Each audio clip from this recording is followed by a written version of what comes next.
seperti ini, kalau palpasi dalam kita menggunakan dua tangan. Nah, palpasi dalam itu gunanya untuk apa? Gunanya untuk meraba organ yang di dalam. Normalnya organ itu tidak teraba, ini normalnya. Pada kasus pasien dengan hepatomegali dan kurus sekali, pasiennya kemungkinan pasti akan teraba. Tapi tidak bisa dijadikan sebagai patokan bahwa semua yang membesar itu akan teraba. Nah, bagaimana cara pemeriksaannya? Nah, hati itu sebelah kanan toh? Kanan atau kiri? Kalau kiri apa? Lambung. Ginjal di kiri kanan. Lambung. Anatomi. Lambung. Nah, ini kan ada tulang rusuknya kita di sini toh? Tangannya kita itu kita letakkan di bawahnya tulang rusuk. Mana di sarupnya? Wait. Ya. Ini kita bisa menggunakan dua tangan seperti ini. Jadi atau satu tangan saja, tapi minta tolong pasiennya untuk menarik nafas. Tarik nafas. Hembuskan. Nah, pas kan ada yang menarik nafas dengan perut yang ke dalam, ada juga yang menghembuskan nafas perutnya baru ke dalam toh. Nah, Tisarul tipe orang yang kalau tarik nafas perutnya membuncit, tapi pada saat tarik nafas dia turun perutnya. Jadi yang orang mau lihat adalah ketika perutnya kempis ke bawah, itu langsung terampil tangan masuk seperti itu. Jadi misalnya gini, coba Pak tarik nafas, hembuskan. Nah, jadi pas saat dia hembuskan, terampil tangan masuk ke dalam sini. Jadi posisinya seperti ini tangannya ya. Jadi bukan begini. Kan kalau begini itu bikin sakit. Jadi posisinya begini karena tujuannya kita adalah meraba organ tersebut. Oke? Nah, untuk yang memastikan bahwa dia ada cairan atau tidak, kita bisa melihat misalnya perutnya asites ya, membuncit, kita akan lihat kalau misalnya dia jenis cairannya atau tidak. Kalau pada saat dilakukan perkusi, bunyi perut itu bunyinya apa? Timpani. Nah, jadi kalau bunyinya abdomen timpani itu kan berarti rongga udara toh. Nah, harusnya kalau misalnya ada cairan bunyinya akan berubah menjadi apa? Pekat. Nah, jadi kalau misalnya modelan seperti ini coba ya, kamu pekat dalam. Coba buka yang ini. Coba kalian dengar bunyinya ya. Saya kasih contoh. Sebenarnya ada bunyi. Oh my god.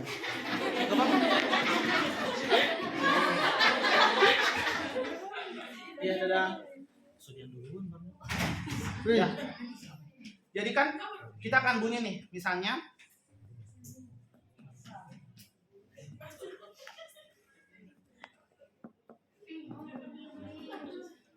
nah, itu bunyinya apa? Peka. Itu bunyi timpani. Nah, jadi kalau ini mekanismenya kalau teman-teman mau melakukan pemeriksaan fisik, tangannya itu bukan begini. Jadi ada yang salah, kayak begini toh? Ini salah. Yang dilakukan adalah ini. Pergelangan tangannya yang digerakkan. Jadi bukan ininya, ya. Jadi saya kayak japunya sama bunuh orang itu. Jangan begitu Sarung. Nanti tak kancing kau pe otot abdomen.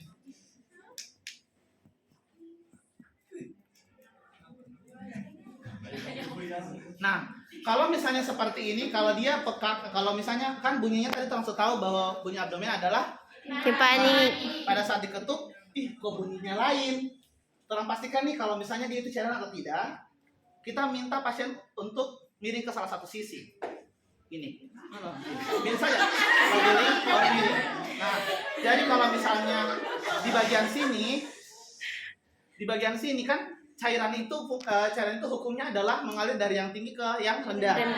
Jadi ketika jadi kayak balon ya, kalau orang minumkan begini pasti salah satu akan tertumpuk, yang ini tidak toh. Nah, jadi kalau dia cairan dia akan tertumpuk di sini, kalau kan terang ketuk dia bunyinya akan pekat. Tapi di depan sini bunyinya timpani. Nah, berarti cairan yang ada di situ. Oke? Itu cara pertama. Cara yang kedua adalah kita memisahkan ini, meminta pasien dan gini, tipa begini. Nah, terang pisahkan di bagian tengah perut seperti ini, kemudian di bagian salah satu bagian itu terang mau putih, bukan mau putih, mau paham nggak sih? Yang begini, toel. Nah, terang toel. Kalau misalnya dia tidak bergerak, berarti yang itu bukan cairan. Karena kalau cairan dia kayak tadi saya bilang, kayak balon. Jadi pas diketuk begini tuh dia akan bergoyang. Jadi jangan hayal kayak balon betulan bergoyang ya. Tidak seperti itu maksudnya. Setidaknya pada saat dibikin begini dia akan muncul gelombang. Oke. Dan itu ketika pasien hepatitis yang saya lihat dan dia terjadi asites, itu saya langsung astaga, kenapa pasien objin ada di sini? Pasien yang harusnya objin itu kan maternitas ya. Kenapa pasien objin di sini? Pasiennya itu hepatitis D. Oh, berarti asites itu karena si pasiennya sebegini. Dan ini porosnya sebesar gini. Dan itu kesempatan saya melihat kesempatan emas kan, jadi kayak harus nih. Jadi saya minta izin pemeriksaan sama ibu-ibu dan saya buktikan ini. Ternyata begitu memang modelnya. Nah, kasus yang miring ke kiri, miring ke kanan itu bisa dilakukan jika asitesnya sudah terlalu banyak. Jadi bayangkan kalau full balonnya sudah full, miring kiri, miring kanan tetap tidak akan ada bedanya toh. Kalau misalnya asitesnya cuma kecil, pas dimiringkan ke kiri, dia akan jatuh ke bawah. Ini bunyinya yang atas ini sama sini akan berbeda. Bisa dipahami? Ya. Bilang kok terlalu cepat, ha? Nah, genital.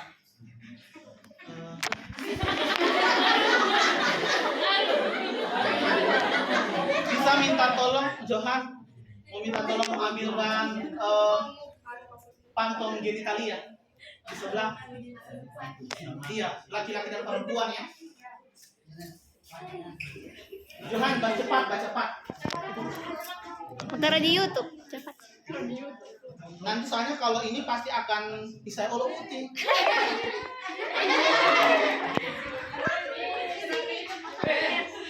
Kenapa di kelas heboh sekali?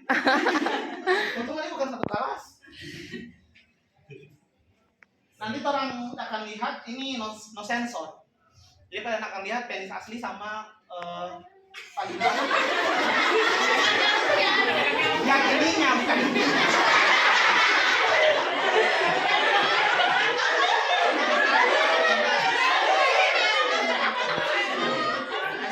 Tapi ternyata memang manusia punya kecenderungan yang sama. Jadi mata ini saya bawa terus pemeriksaan fisik di profesi, itu saya bawa terus pemeriksaan fisiknya. Tapi pada saat genitalia respon mereka langsung berubah.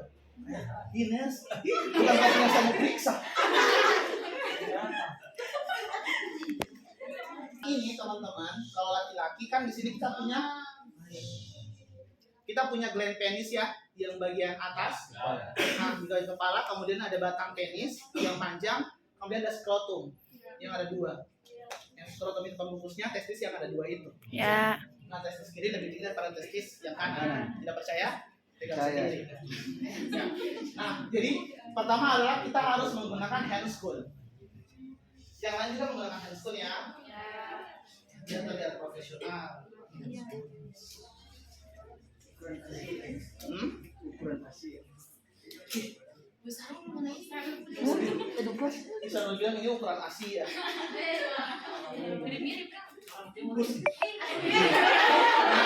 Jadi, kalau misalnya pada pasiennya yang masih belum ada di bagian masalah di bagian genitalia, itu kita akan lakukan pemeriksaan dengan melihat bagian lubang meatus uretranya. Meatus uretra itu yang bagian keluarnya kencing.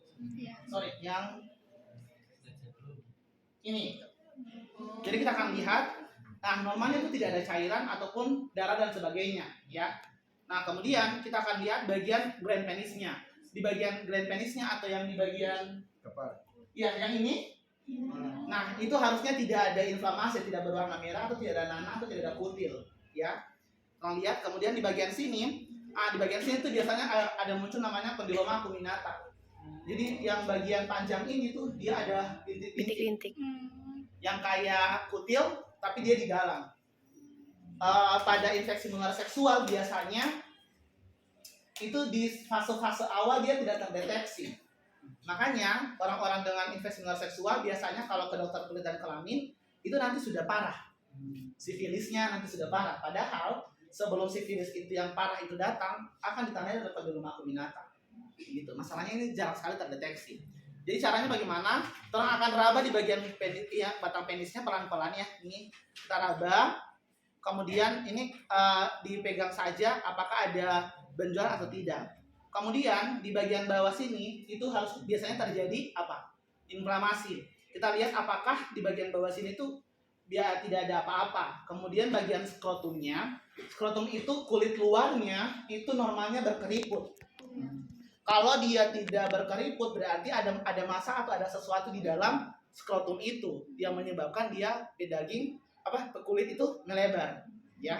Jadi yang ini harusnya dia berkeriput begini. Jadi kalau ada cairan atau ada nanah misalnya, dia akan melebar dan menyebabkan skrotumnya menjadi besar. Enak ya? Bisa begini. Nah, tidak normalnya adalah adanya kencing dana atau gonore. Jadi di bagian meatus uretra, bagian lubang kencing ini tuh ada nanah yang keluar. Dan beda nanah sama sperma ya. Kalau sperma tuh keluarnya karena ada ereksi. Kalau misalnya dia tidak ereksi tapi dia keluar yang putih-putih, itu akan kelihatan warnanya nanah. Jadi warna putih dan agak kekuningan dan berbau tidak sedap. Iya. Iya toh? Ya. Siapa yang di belakang? Coba diam. Ya. Jadi dia berbau tidak sedap. Kalau misalnya sperma baunya itu bau khas, bau pondan. Iya, dosen saya sering menggambarkan bau pondan. Nah, seperti ini ya. Nah, kalau pada wanita, ini kan laki-laki ya. Pada wanita kan seperti ini. Nanti kita lihat yang bagian ininya. Teman-teman laki-laki, untuk melihat orang punya itu baik-baik saja, lakukan pemeriksaan sampai eksaminasi seperti ini. Jadi di kamar mandi, sentuh sendiri bagian kelaminnya, kemudian diraba apa terjadi pembengkakan atau tidak, ya. Kayak perempuan mau sadari, kan payudaranya dilakukan sendiri. Nah, kalau laki-laki itu biasanya di bagian ini. Nah, ini contohnya, ada kondilum acuminata. Nah, teman-teman lihat ini tuh kayak ada bintu-bintu toh. Lihat enggak sih? Kayak grape apa sih? Anggur. Anggur kecil-kecil. Yang kayak di mata tadi. Tapi dia dalam versi kecil dan ada di semua penis. Kemudian ada sifilis. Nah, sifilis yang sedang tadi. Jadi di batang penisnya dia berwarna merah. Jadi beda warna utamanya sama warna merah. Warna merah itu kayak pernah kalian geser pisau di saat jari, kemudian di sini langsung merah toh satu ini. Nah, dari warna merah itu kayak begitu, terjadi inflamasi sepanjang di sini dan itu terjadi di bagian penis. Bayangkan betapa sakitnya dia kemana-mana, ya. Iya, dekat dari jahitan. Aduh, bisanya kalah sunat.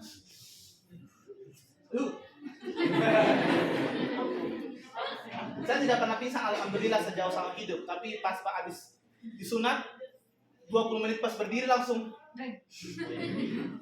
cici melihat sendiri. Nah, kalau untuk wanita, teman-teman semua, untuk wanita kan kita punya ada labia mayora, labia minora, klitoris, ya. Ada klitoris toh. Nah, biasanya gangguannya akan ada di sini, di samping herpes genitalia. Jadi di bagian labia mayora bagian atas itu ada herpesnya. Jadi herpes itu kayak muntah ular. Tapi jatuhnya ke sini. Jadi di sini dia berwarna merah dan ada inflamasi. Kemudian ini, misalnya dia ada kista, kemudian ada secondary syphilis. Bayangkan teman-teman, secondary syphilis ada yang primary syphilis juga sih. Jadi kalau primary syphilis berarti syphilisnya betul-betul berasal dari yang satu. Kalau secondary syphilis biasanya komplikasi dari penyakit yang lainnya. Nah, misalnya kayak syphilis yang ini. Nah, syphilis yang tadi kan kalau di laki-laki berwarna merah semua. Ya, kalau laki perempuan nih dia berwarna merah nih. Ini sampai ada namanya loh. Iya. Ini nih sama ada ini, perlukan pada daerah pubis. Jadi karena memang teman-teman di bagian depan sini, di sini sama daerah pubis itu rentan sama infeksi. Jadi makanya kalau misalnya bulu kemaluannya terlalu panjang gitu ya, kan kalau di agama disunahkan untuk digunting ya. Kalau misalnya dikasih biar seperti ini, itu akan lebih cenderung gatal dan karena kelembabannya lebih tinggi. Makanya dalam beberapa kesehatan seksualitas biasanya penggantian celana dalam itu dianjurkan 2 kali dalam sehari. Bisa per 12 jam atau per 6 jam. Ayo siapa yang ganti per 6 jam? Saya pasti pas sampai di rumah baru ganti tuh. Ya. Saya pun udah bikin. Sudah tahu ilmunya tapi tetap bikin ya. Jadi ini kelembaban. Nah, biasanya kalau ada infeksi boleh. So mulai di sebelah. Kalau pada beberapa pasien dengan infeksi, sebenarnya pasien infeksi juga nanti akan ada gatal di bagian sini ya. Misalnya kayak jamur dan sebagainya. Pada beberapa kasus juga akan ditemui ada kutu. Sini. Kutu. Kalau kutu dari mana saya pun tidak tahu sumbernya dari mana. Tapi pada beberapa kasus ada. Makanya memang ikuti anjuran dari agama. Mungkin pas dia mandi.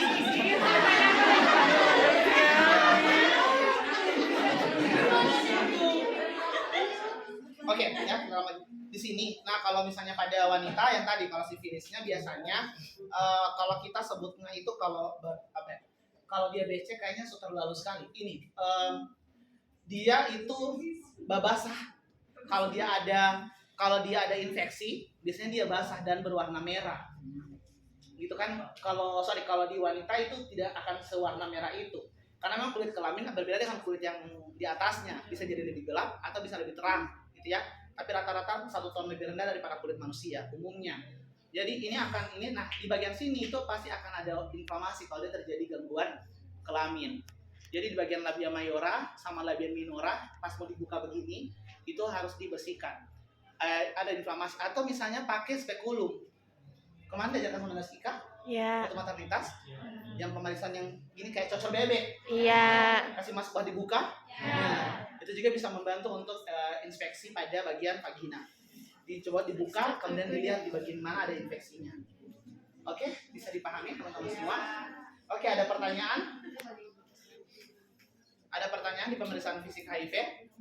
Misalnya ada mukopurulen cervix, nah ini ada purulen yang keluar daripada di vagina perempuan disebabkan oleh chlamydia. Ini juga. Kemudian ada kanker cervix, ini contohnya ya. Kalau ada kanker cervix modelnya seperti ini. Oke, ada pertanyaan teman-teman? Kalau tidak ada kita lanjut yang kedua nih. Pesan anus. Jadi anus itu juga diperiksa. Nah, pemeriksaan anus ini kita bisa pemeriksaannya kita bisa menggunakan langsung sekalian anus, rektum sama prostat, sekalian colok. Jadi posisi pasien bisa begini, atau juga pasiennya bisa menungging, atau pasien juga posisi litotomi. Yang melahirkan? Good. Seperti itu. Kemudian kita ambil gel di tangan, kemudian kita masukkan. Pakai spoon ya? Iyalah. Jadi kita masukkan jari tangan kita. Kalau dia ada pembengkakan prostat, nah biasanya pada saat kita masukkan dia akan teraba. Ada pembengkakan, rupanya tidak teraba. Ya, pada pembengkakan baru teraba. Nah, teman-teman, pada kasus dengan HIV/AIDS biasanya orang temukan namanya fistula anus. Atau apa fungsinya kalau ini?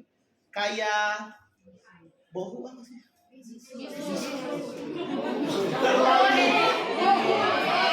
Nah, tapi ini mengerti toh? Ya. Aturan pakai mistri dapat. Jadi aku padamu ya. Nah, jadi bisul. Nah, biasanya di sini ada bisulnya, begitu. Nah, bisul disebabkan karena beberapa hal, misalnya kayak terkait dengan kelembaban tinggi ataupun juga terjadi pada pasien-pasien yang misalnya melakukan penetrasi seksual melalui anus. Jadi pada pasien-pasien dengan LSL atau G itu penetrasi seksualnya melalui anal itu yang mengakibatkan terjadinya fistula anus, gitu ya. Jadi pas dimasukkan itu pasiennya akan berteriak kesakitan karena itu nyeri. Jadi sepanjang lubangnya itu kenapa? Di Iqbal ini baru masuk. Kenapa? Dia tadi ada masuk di sini?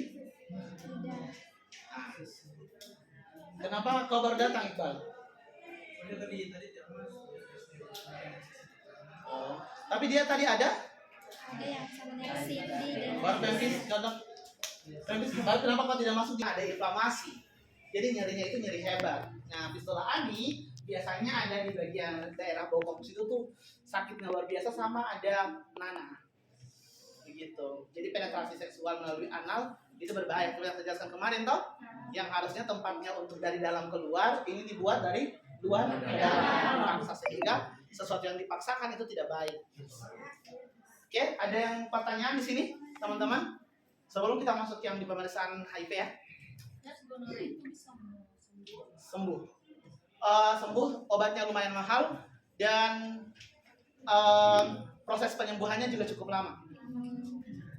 Jadi ada beberapa pasien gonore, sifilis, dia harus disuntik kayak berapa bulan sekali, seminggu sekali kalau tidak salah, dia selama berapa bulan akan disuntik-suntik terus dan itu tidak tanggung BPJS, jadi sekitar 600.000 sampai 1 juta DP obat.